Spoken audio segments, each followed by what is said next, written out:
नमस्कार दोस्तों, हमारे YouTube चैनल पंडित देशराज ब्रजवासी चैनल पर आप सभी का स्वागत है। तो दोस्तों, आज हम आपको बता रहे हैं श्रावण मास के मातम का 14वां अध्याय है।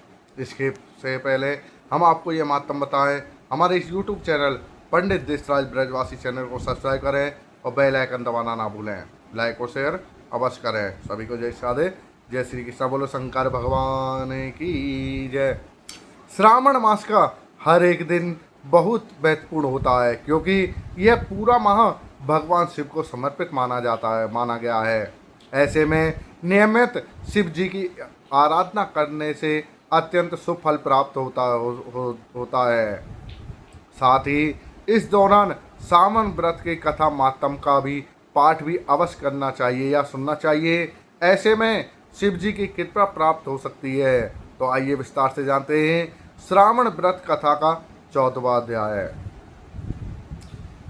ईश्वर बोले, हे मामुने, हे सनत कुमार, अब श्रावण मास के शुक्ल पक्ष में पंचमी तिथि को जो व्रत करनी है उसे मैं बताऊंगा, उसे आप सुनिए। चतुर्थी को एक बार भोजन करें और पंचमी को नक्त भोजन करें। स्वर्ण, चांदी, काष्ठ अथवा मिट्टी का 5 वर्णों का सुंदर नाग बनाकर पंचमी के दिन उस नाग की भक्तिपूर्वक पूजा करनी चाहिए। द्वार के दोनों ओर गोबर से बड़े बड़े नाग बनाएं और दधि, शुभ, कन्नेर, मालती, चमेली, चंपा के पुष्पों, गंधों, अक्षतों, धूपों और मनोहर दीपों से विधिवत उनकी पूजा करें। तत्पश्चात ब्राह्मणों को घृत, मोदक तथा खीर का भोजन कराएं। इसके बाद अनंत, वासुकी, शेषनाग, पद्मनाभ, कंबल, अश्व, आठवा, धृतराष्ट्र, संघपाल, कालिय, तक्षक, इन सब नागकुल के अधिपतियों को तथा इनकी माता कद्रू को भी हल्दी और चंदन से भीत पर लिखकर पुष्प आदि से इनकी पूजा करें। तदनंतर बुद्धिमान को चाहिए कि वामी के प्रत्यक्ष नागों का पूजन करें और उन्हें दूध पिलाएं। घृत तथा शर्करा मिश्रित पर्याप्त दुग्ध उन्हें अर्पण करें। उस दिन व्यक्ति लोह के पात्र में पूड़ी आदि न बनाए। नैवेद्य के लिए गोधूम का पायस भक्तिपूर्वक अर्पण करें। भुने हुए चने, धान का लावा तथा जौ सर्पों को अर्पण करना चाहिए। स्वयं भी उन्हें ग्रहण करना चाहिए। बालकों को भी यही खिलाना चाहिए, इससे उनके दांत दृढ़ होते हैं। वाल्मीकि के पास श्रृंगार आदि से युक्त स्त्री को गायन और वादन करना चाहिए और महान उत्सव मनाना चाहिए। इस विधि से व्रत करने पर सर्प से कभी भी भय नहीं होता। हे विप्र, मैं लोक के हित की कामना से आपसे कुछ और भी कहता हूँ। हे मामुने, अब आप उसे सुनिए।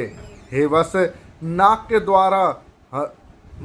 द्वारा डसा हुआ मनुष्य मृत्यु प्राप्त करके अधोगति को प्राप्त होता है और अधोगति में पहुंचकर वह तामसी सर्प होता है। इसमें संदेह नहीं है। इसकी निवृत्ति के लिए पूर्वोक्त विधि से एक भुक्त आदि समस्त कृत्यों को करें और ब्राह्मणों से नाग निर्माण की तथा पूजा आदि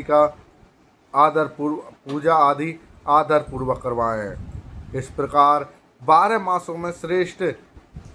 मासों में प्रत्येक मास के शुक्ल पक्ष की पंचमी तिथि को इस व्रत का अनुष्ठान करें और वर्ष के पूर्ण होने पर नागों के निर्मित ब्राह्मणों तथा सन्यासियों को भोजन कराएं। किसी पुराण ज्ञाता ब्राह्मण को रतन जड़ित सुवर्णमय नाग तथा सभी उपसरों से युक्त तथा बछड़े सहित गौ प्रदान करें। दान के समय सर्वव्यापी, सर्वगामी, सब कुछ प्रदान करने वाले अनंत नारायण का स्मरण करना चाहिए और यह कहना चाहिए, हे गोविंद, मेरे कुल में जो भी लोग सर्व से दंशित होकर अधोगति को प्राप्त हुए हैं, वे मेरे द्वारा किए गए व्रत तथा दान से मुक्त हो जाएं।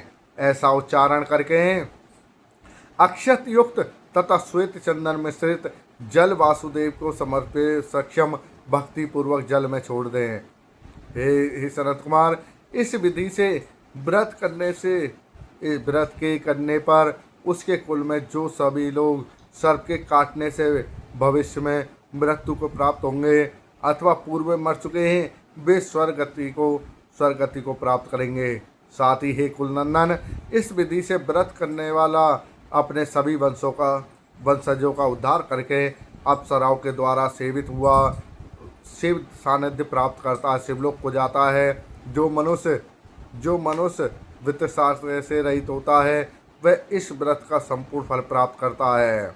जो लोग शुक्ल पक्ष की सभी पंचमी तिथियों में नक्त व्रत करके भक्ति संपन्न प्राप्त होकर पुष्प आदि उपहारों से सौभाग्यशाली नागों का पूजन करते हैं, उनके घरों में मणियों की किरणों से विभूषित अंगों वाले सर्प उन्हें अभय देने वाले होते हैं और उनके ऊपर प्रसन्न होते हैं। जो ब्राह्मण गृहदान का प्रतिग्रह करते हैं वे भी घोर यात्रा भोग कर अंत में सर्वयोनि प्राप्त करते हैं। हे सनत कुमार, जो कोई भी मनुष्य नाग हत्या के कारण इस लोक में मृत संतान वाले तथा पुत्रहीन होते हैं और जो कोई भी मनुष्य स्त्रियों का प्रति कारण के कारण सर्प योनि में जाते हैं, कुछ लोग धरोहर रखकर उन्हें स्वयं ग्रहण कर लेने अथवा मिथ्या भाषण के कारण सर्प होते हैं अथवा अन्य कारणों से भी जो मनुष्य सर्प योनि में जाते हैं, उन सभी के प्रायश्चित के लिए यह उत्तम उपाय कहा गया है। यदि कोई मनुष्य